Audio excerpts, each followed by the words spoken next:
So this is a scene in Wyoming. One of my favorite things to do a lot is I love dry washes, rocky country, desert country, and one of the reasons I enjoy doing it is because of its graphic quality. It naturally lends itself to this idea of dark and light, no ton. I'm going to show you how I would take this reference. I'm going to do a little one color no-ton, and then I'm going to move on to my full-size paper. I'm going to do a 12 by 18 pastel of this, kind of going from the no-ton study, the color study, onto the full hollow to finish it.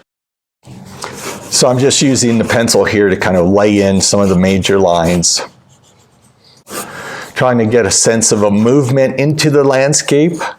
Movement in terms of, I want the viewer to be drawn into the scene, moved around the scene. You want them to take a visual journey, essentially.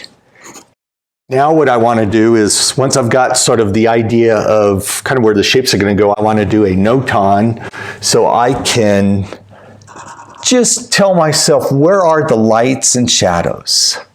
Light, it's all about light and shadow. And then once we break up the light and shadows, it really tells us a lot about what the composition is looking like. Are the shapes, is there enough variety within the shapes to make it interesting? I also try to find a way to connect the shadows. Even though they might be disconnected, I just try to imagine them as a connected shape. Okay, so now I have a big shape, a small shape. And I often like to, at this point, think of a 3-spot, right? So big shape, little shape, and then so what I want here is a medium-sized dark shape. What's nice about this is I can see the proportions at this stage, and I can start to correct it. Okay, that feels better. There's a nice shape coming in. I'm going to really capitalize on this diagonal line to shoot my viewer back up this way. So again, talking about the movement of the piece, the wash bed, following this line, using this line to bring you up, using this line of the mesa to shoot you up to that point. So there's the visual journey. And then hopefully that I'll bring the viewer back down via a shape here to take them back into the painting. Now one of the things I do commonly is if I do a no-ton block in, I go in with a complementary color. So if this is mostly a lot of greens or blues, then I find its complement and block it in the complementary color. This one I think I'm going to do because there's a lot of, the greens are more towards the yellow-green range. So I'll probably go in with a red-violet. For this, to get my extremity of dark and light, I go with the darkest tone. And then once that's in my mind, that shape is in my mind, then the next step when I go to the larger piece, so I step down a few values. Going with just extreme values helps me to kind of get it in my mind, picture that in my mind. Every step along the way, too, gives us the opportunity to correct shapes, to reanalyze them. This step essentially is just another reevaluation of those shapes. Now, this could be a little tiny pastel, right? I mean, you could take it and finish it. The reason I had to stop is because I wanted to reiterate why we were doing this. I mean, we could easily take this idea and continue on with the painting and just do a small study of this, but just as a kind of practice exercise, I wanted us to keep it as is. Now, the other benefit of this, if you've painted plein air, you know what changes fast. It's that sun, the ever-moving sun. And so this gives us a way to capture that shadow shape right at the very beginning of a painting. So that's the other reason I really push this. So it not only works in the studio, but outdoors it'll pay off big dividends in terms of just being able to see the shadow shapes, paint the shadow shapes first, the lights and darks, and then you have, more time later to work on the mid-tones and the color changes. So that's essentially kind of where I'm at with that.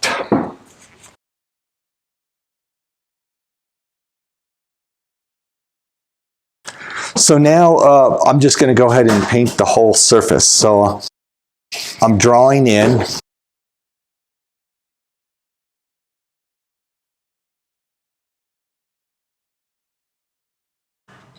I've found these little pencils are nice to draw with. With this, you can really control the amount of lightness and darkness. And so you want to do that. You want to be able to control how light your value is when you first draw in. I find it's best to have a very light drawing. Now, another aspect I think that helps when we're blocking in a piece is to think in terms of straight line. To not see curves, but to see everything as a series of straight lines. You get more graphic quality that way. Okay, and by drawing light, you're just sort of finding your way around the big shapes. So I'm just drawing in the shadow shapes again, trying to focus on those first. At this point, you want to draw it in very graphically, but once you feel confident about the shape arrangement, now you can say, well, let me actually start to draw some sort of defining line. Making it, what I like to use the word, making it look more organic. And once you're at this stage, when you're starting to find yourself going from these steps, and now you're drawing, try to put yourself back in that place mentally. What did that feel like? What did that day feel like? So as I get a little more confident in where I think that shape goes, I'm pressing a little harder. So, that's a way of kind of telling myself that, yes, that shape, it will work. If I'm not sure, I'm drawing really lightly. So if you see a lot of really lightly drawn things, then I'm sort of still kind of finding my way around the composition. Okay, now at this point, now I can draw, I've got the big shapes laid in. Now I want to start to indicate the line movement that we talked about initially on this drawing. That idea of the line coming up, shooting this way, going up here, shooting that way, and then going out that way.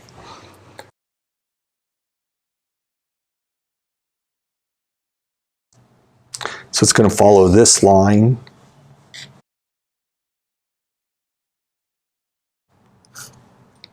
So you've got that still yard, big shape, little shape. But then there's another still yard, big shape, little shape. Big shape, little shape. There's always compositions within compositions. And the number 3 is kind of one of the magic numbers in composing. If we can find 3 shapes that are unique and specific, it's going to be a lot more powerful than 2 shapes. I'm thinking at mostly the bigger picture, the big shapes, the main line. All this little stuff is sort of addressed later on. So essentially, if we think of these 4 lines as our 4 most important lines, as soon as we make a line that's parallel to this line, we say that line is a very level space. If we put a diagonal, it gives more of a movement or tilt. So now there's that line, there's a little bit of a tilt to that. A little bit of a tilt to this.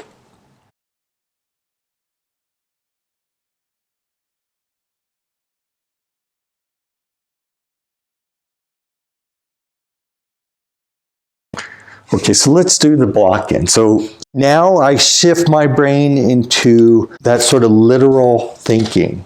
You know, I've spent time thinking about the darks. I've got the visual image in my mind. I know the placement here where I want them. Now, always paint the darks first, shadows first, and especially true outdoors.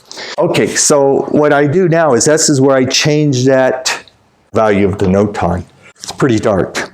So like this is my opportunity now to take that very graphic idea and turn it into the correct value for the sense of space.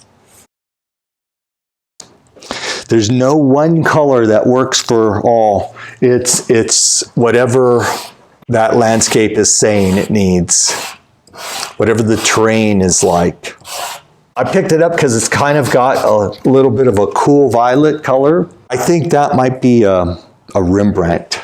I've got a combination of all sorts of pastels. I tend not to be brand. I don't favor a brand. I just think everyone has some quality that they make in some of their pastels. So I have Ludwig's, I have Sennelier, I have Giraud, I have Great American, Rembrandt, New Pastel. Hey, anything, right? Anything and everything. Just buy it up.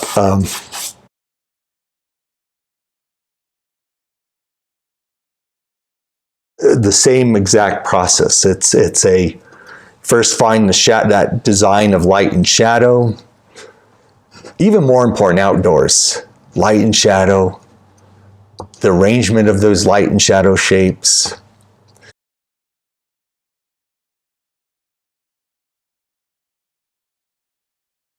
I thought I might try a little alcohol in there. Let's try it.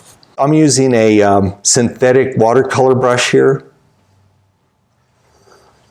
And basically this is, it's an alcohol. It's got a little bit of an odor. I buy it at the local grocery store, so it's like about $1, I don't know, $1.25 or so.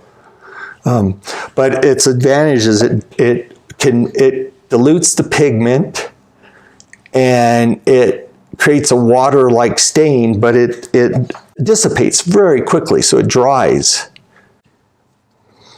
And this is also an opportunity with the brush to just sort of draw, also start playing around with drawing, you know, but or to blot, or you'll get a bunch of drips. So this is sort of fun because it's kind of relates to the oil painting where you stain in the darks. But every step now that I'm taking is going to be more towards the finish. So I'm adding bits of detail that might be more than what the initial lay-in was. So value-wise, I've gotten really dark by doing that. Okay, so essentially I've emulated this thing again, right? This gives me an opportunity to step back. I do a lot of stepping back, so you can really get back and take a good long look. And I'll do that. I'll step back and kind of analyze the darks.